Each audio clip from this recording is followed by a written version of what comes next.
I'd like to apologize for our abrupt ending of the previous video, part 3 in the series, and we will move on to part 4 here shortly. This is our Barkyard blog where we have all our projects posted. I try and keep that up to date as we go. It usually takes a bit to get there. And if you'd like to see the main site, you can link back through this. And here we are at barkyardrr.com. And now, part 4. I'll kind of show you how I go about packing this in here. I'm sure y'all curious how I get this all smashed in. I'll probably end up breaking it while we go. We'll just we'll keep everything on the camera. So this guy goes in there. And that guy goes in there. And kind of a tight fit, like I say. Let's see here. That's a little bit too far over. So let's, there we go. Snaps in place. Not really, but as tight of a fit as that is, I don't know as I really need to screw it back down to the standoffs, but I will, because every little thud along the railroad, I'm sure, will show me why I should have. Alright, this is the tricky part. Oh yeah, the challenge. Alright, so I need something a little bit easier to work with than these little 2.5 millimeter screws that my big fat fumble fingers just don't do well with. So try and get it approximately where it belongs. And there we go. That's one. Oh, snap right in place. Nice. Let's see if I can. Okay. I'm going to have to chase down another one. Number 2. Will it stay? Now, originally I had the threaded standoffs come through and just placed a nut in here, and I've since replaced that with these screws on top, and I'm glad I did, because it makes it a bit easier to get this in and out. Otherwise I would have had to unsnap the whole box and unscrewed it from the bottom, or worse yet, fumbled with the little 2.5 millimeter black nylon nuts. Alright, so last, well, not quite last, but let's see if I can. Alright, I think I can get that to stay there. Now all we got to do is fight with getting all these wires to stay somewhere out of the way. So, try something a little different this time. Try packing along this side where I got a little bit more room. And we'll see if I can get this to work this way.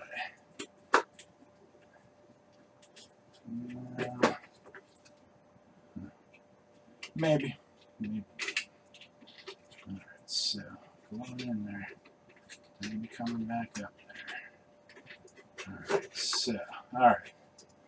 As you can see that, that's all. So, lid, please. Quick, slap it together while it still works. Alright.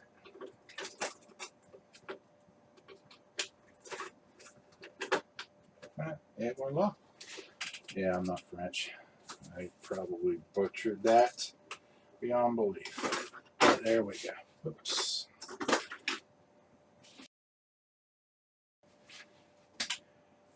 I don't know if anybody here frequents horrible freight, harbor freight, hazard trot, whatever your favorite nickname is for it. But my favorite freebie that they used to give out was these little multimeters. I don't know how many of these things I have. Yeah, and they're like $3.99 if you wanted to buy them. I think they're up to like $7.99 now. But what I would do is when I get a freebie, a coupon for a freebie, I'd take one and stash it strategically here or there in the garage, in the car. If I ever needed one, I'd have.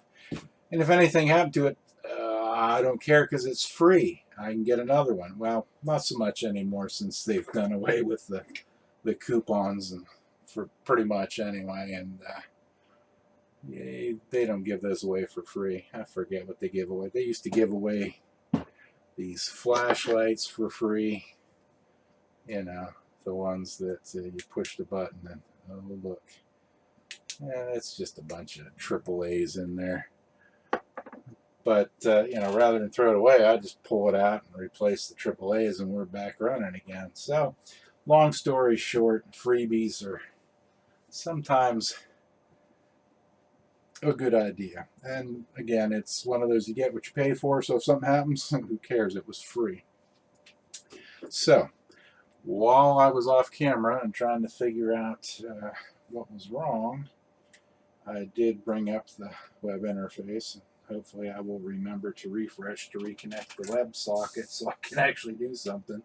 Excuse me 1 minute while I tin the tip of this soldering iron and turn it off.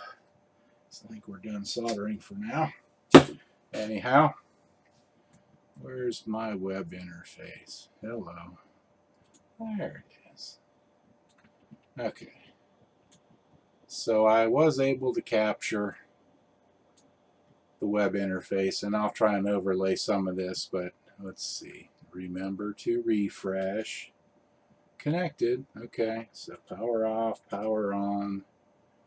Let's set it to blink, and we'll do it fairly fast. And blink. Hello, blink. Hello, blink. Hello, blink. Blinky, blinky. All right, flicker. Let's flicker. There we go. All right, so as you can see, all the effects are working, and this guy's ready to go. So I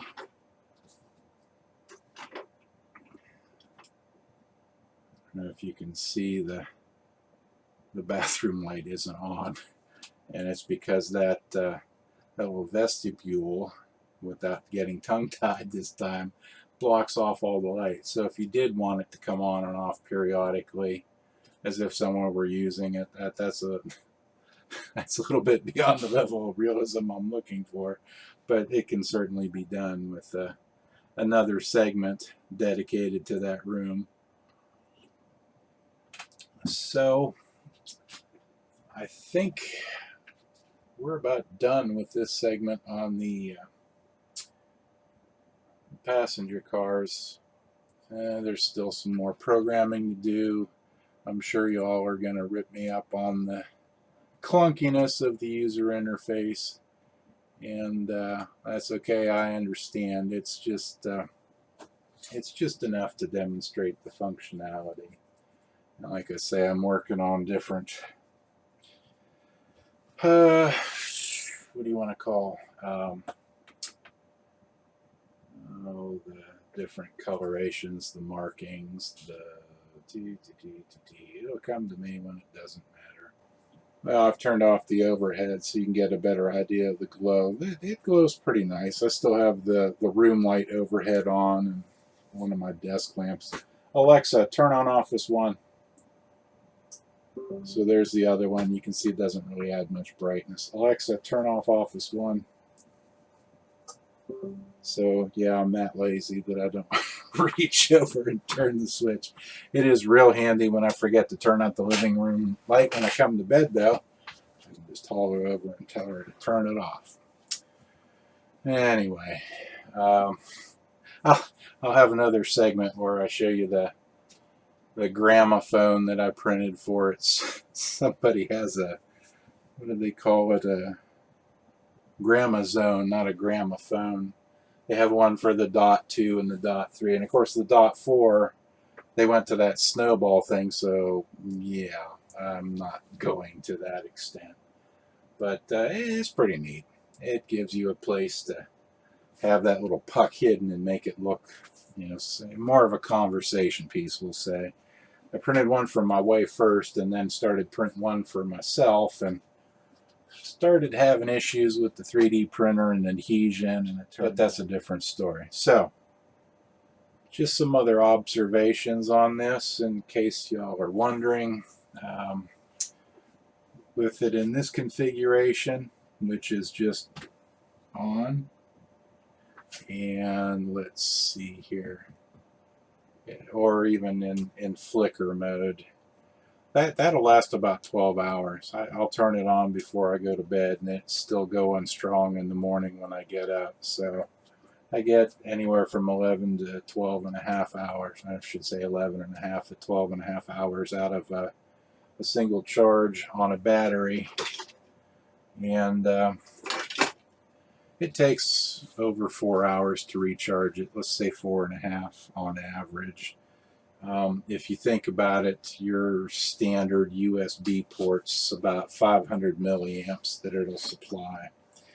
And it's a 2000 milliamp hour battery, so 2000 divided by 500 is 4 hours. So if you take into account at the end of the charging cycle, it starts to slow down, you know, to protect the battery because of the chemistry and characteristics and a whole bunch of physics of it I'm not going to get into. So let's just say that extends it out another 50% on that last segment, last 500 milliamp hour segment. So instead of the last hour, it's an hour and a half. So that roughly jives with 4.5 hours. And I'm not sure Briggle is seeing something I'm not seeing. Okay. Good to guard dog. He sees things that I don't. So what else can I tell you about these? I'm very pleased with the way this turned out. The fact that it snaps in there, it goes together, it fits.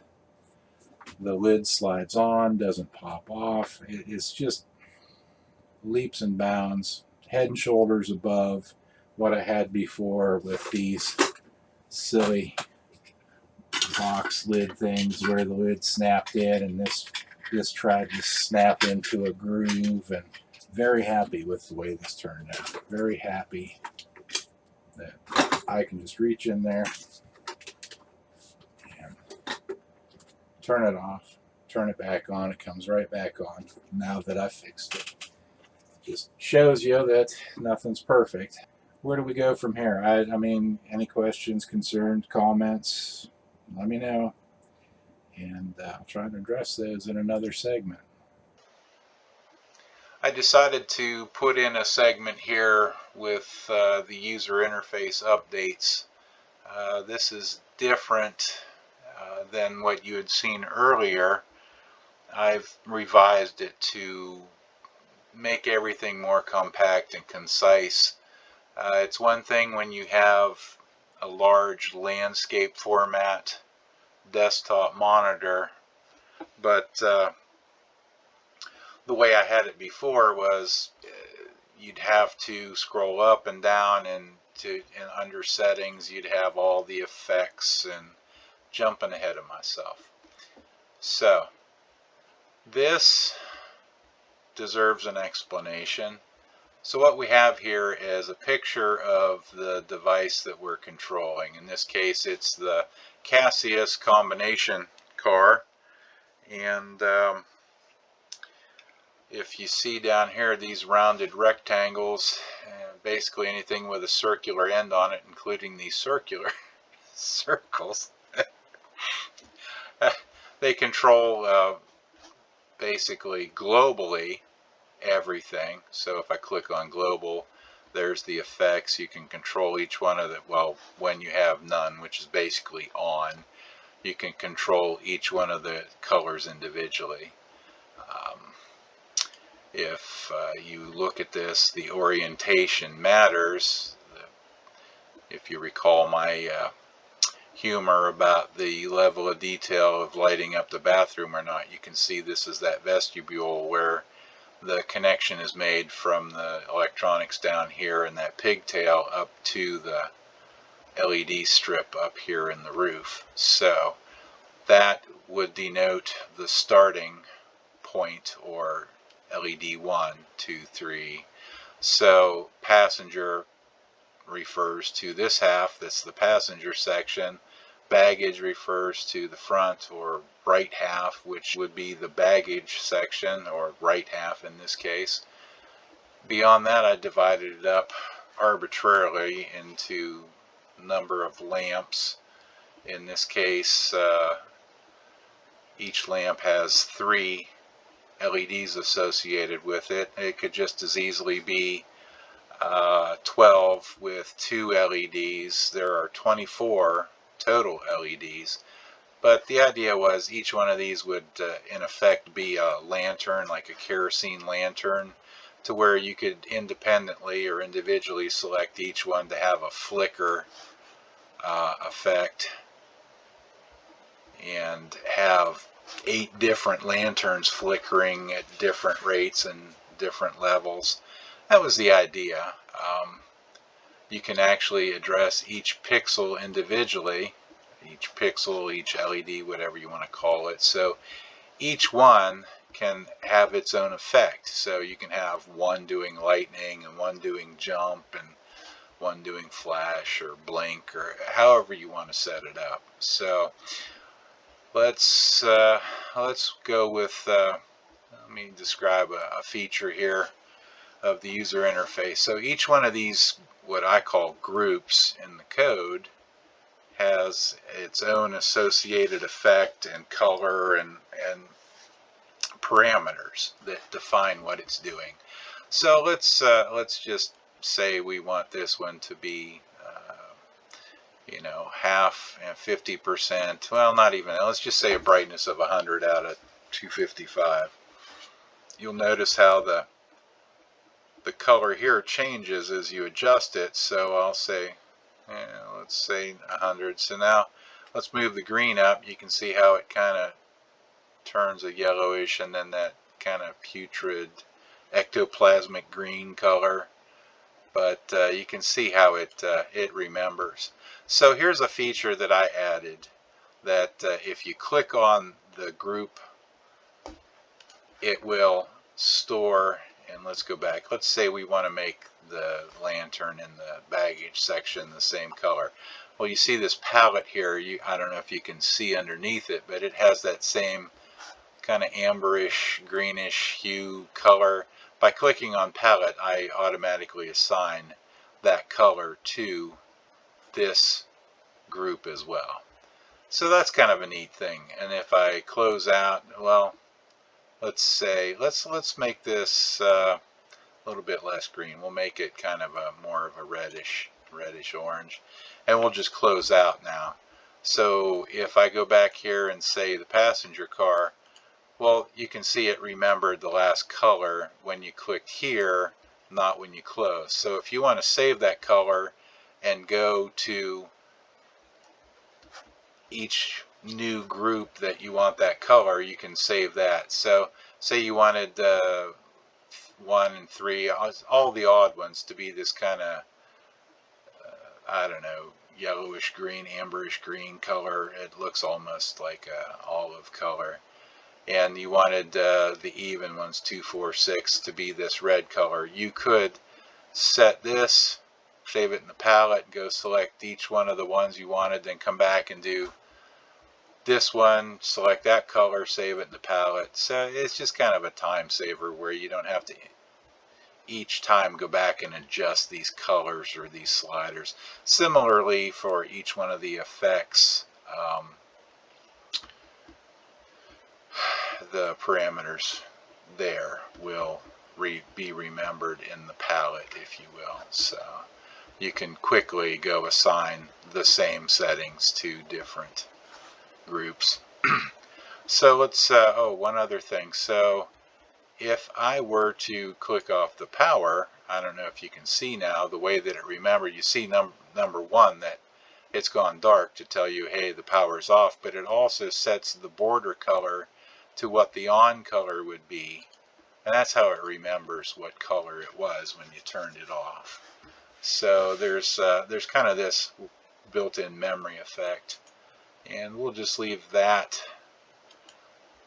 So that kind of is a quick overview of how this interface is set up and works now. You can see that it's a lot nicer than having to drop down here to settings. And so say I'm up here on lamp or lantern 3 and I want to flicker. Well, you can see there's the settings right there for flicker or fade, or they're all right here where you're doing the operation, versus previously I had it to where all those were down here, and now you had to scroll through and find the ones for flicker, even though you set flicker up here.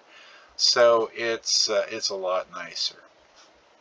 So let me close out of that, and while we're here in settings, right now the only thing under settings is upload page. So that lets us modify the user interface on the fly. So I use this when I'm trying new things like this new user interface. So if we were to go to upload page, there we go. If I were to say choose file, it would stop recording. So I'm not going to click choose file. What I may do is when I get to choose file, see if I can record that. So I'm not going to click this. Well, I say that. You can see I've clicked it and selected a new index HTML. In any case, let's go back. Back on the main page, this is what index HTML shows us. There's one other feature that you would need to know about. All of this is driven by a configuration file. It's a JSON encoded configuration file. That file is read by the Arduino when it first starts up. It's not something that's part of the user interface. So inside that file, and this is the one thing you would want to change, or why you would want to know about the configuration file.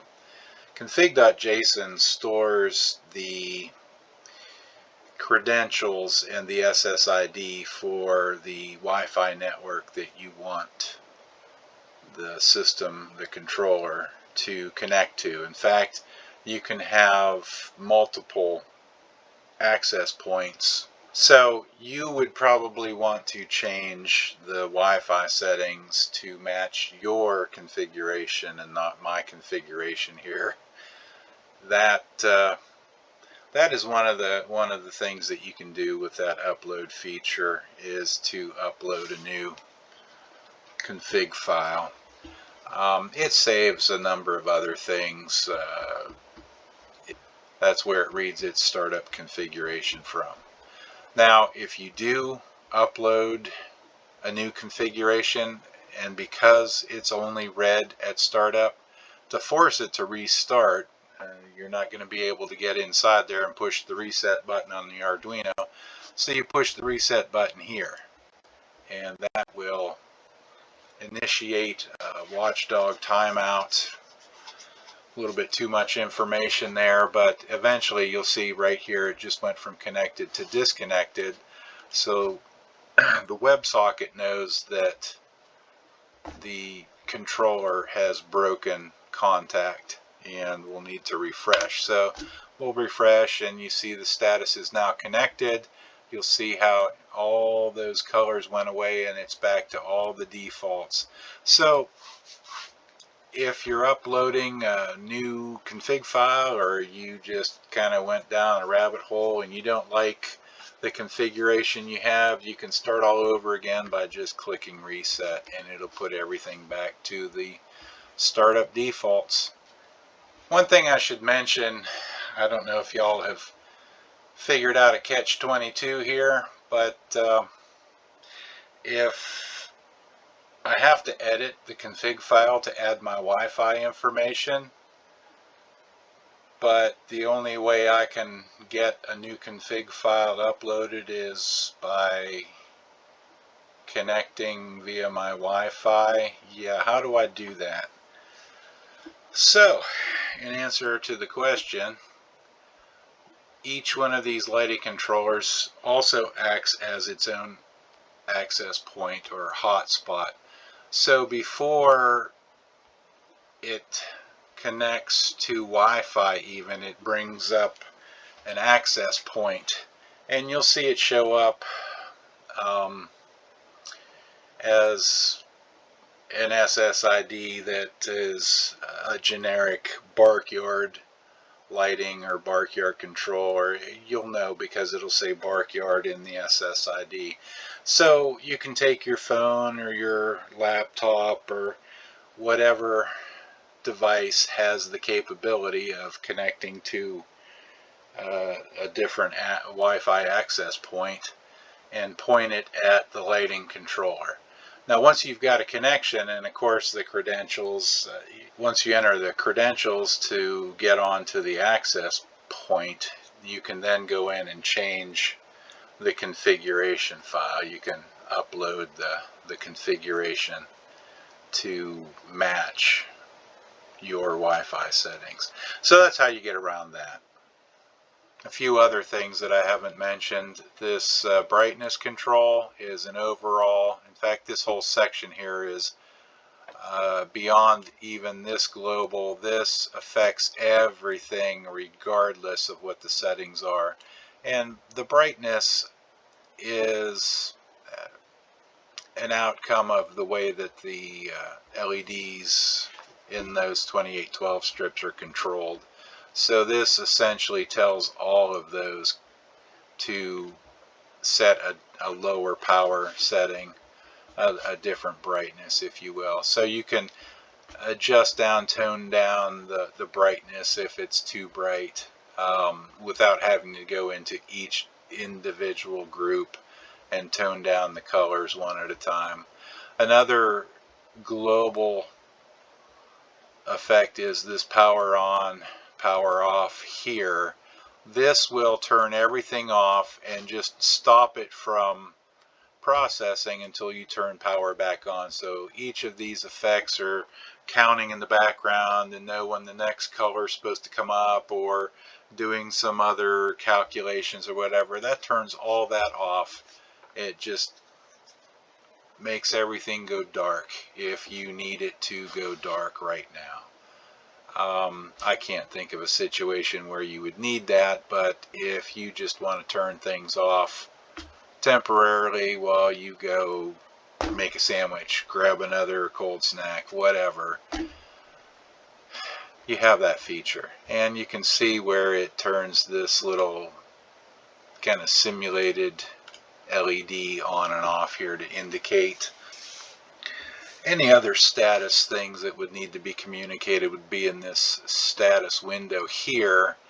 However, that isn't used for this controller yet. I use that more for the block controller, the motor controllers, to allow me to look at real-time values. So that's where we're at so far. There are future enhancements here, obviously. As I said before, you probably don't like these colors of the dark cyan or whatever you want to call this. Again, we'll work on some new liveries and some new interfaces here. This is work in progress, and this is operational, so I'm going to stick with it until I have other modifications to overwrite what we have now. One other thing before I forget is the idea of scrolling. I can't believe that I forgot about this until now. If you want to go and set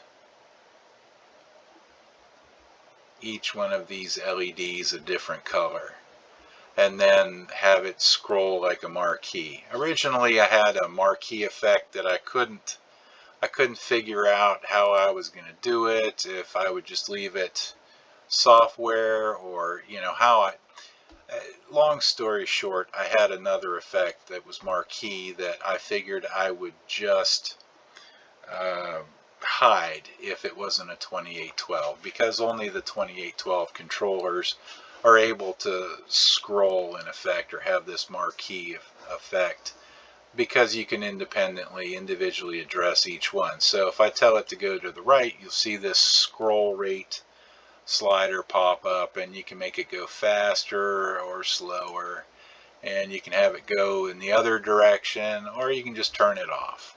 So with that, I think I'm going to wrap up the video.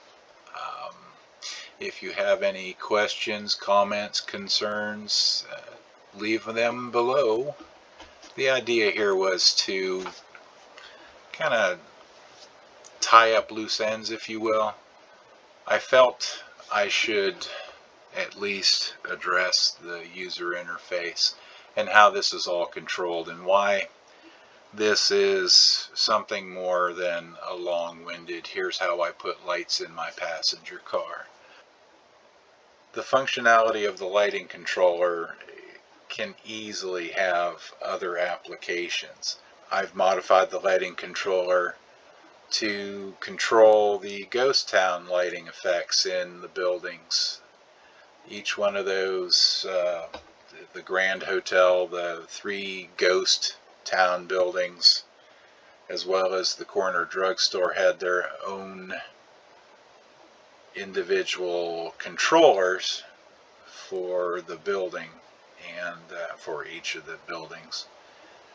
And I was able to adjust and talk to those with my phone, to where I didn't have to be sitting at the computer to control them, although it was nice when I came in to take care of some things, look at some other, getting things ready for Halloween.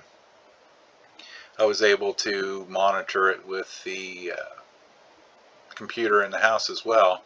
The nice thing here, and one thing I haven't mentioned about the user interface until now, is you can have multiple connections to the same device. So if I wanted to control this passenger car or downtown building or anything else that you've adapted the lighting controller to, I can talk to it with my phone, I can talk to it with a computer. It doesn't matter. If I make a change on one, it propagates that, it announces that over the WebSocket connection to all the clients connected to the controller. So for instance, if I were to change one of these, say lamp 8 to bright blue on my phone, I could see that instantly update on the computer. Or if Anne were sitting there with her tablet and controlling this, she would see the blue pop up, and then she could say make lamp 1 green, and I'd see that pop up on my phone. So that's going to wrap it up. Thanks for watching, and stay tuned for more updates on these controllers and other projects we're working on. Thanks for watching.